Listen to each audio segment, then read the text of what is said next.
everyone, my name's Destiny. Leaving kids in hot cars are becoming more and more common throughout the U.S. 20 plus children have already passed away because of this, up into July. So it's September now. More people have probably passed away from this and that we just haven't heard about on the news. In this article, we'll talk about statistics, how heat affects children, and way others are trying to bring awareness to this problem. Like I said, in July of 2016, already 21 kids have passed away from overheating in a car. Many deaths happen every year because of this.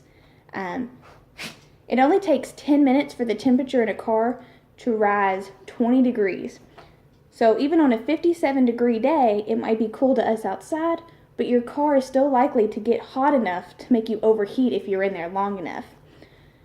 We all know what it's like when you open your car door and all this air just hits you and it just takes the breath right out of you and you're just like, oh, it's hot. Heat stroke can happen to anyone, and when it's in the car, it's even more likely.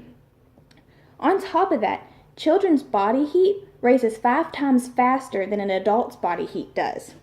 On top of children, another one is dogs are being left in cars. Dogs' bodies heat up really quickly. And the only problem is they can't sweat. So all that's being held in and they cannot release any heat whatsoever. All over, parents are speaking about the matter. You see it every day on the news, how upsetting it is that a kid has passed away because people have just accidentally left them in the car. People being busy, people being distracted, stressed out, trying to get to work on time. It's a very sad story for the parents, for the viewers. It's just upsetting. There are many ideas that have been talked about to help. Make sure you don't forget, like some people suggest putting your cell phone in the back seat or putting your shoes in the back seat, something you can't forget.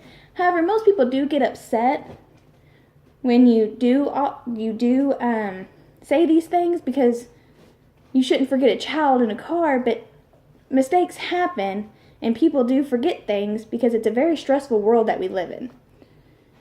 According to the article, leaving something back seat does really help you. Remember to get something, your wallet. You have to have your wallet. No one ever wants to face the pain of losing a child to heat exhaustion. The numbers of these deaths are rising, and even if the child does not pass away from it, they're left with serious injuries. They could be left with brain injuries, breathing problems.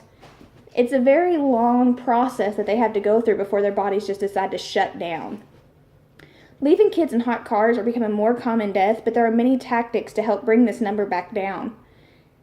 At least 21 children have lost their life, so it's time for us to learn from it. It's time for us to decide we all need to start checking the back seats, and if you see a child in a car, say something. Don't let it just go by. Let's get this number back down.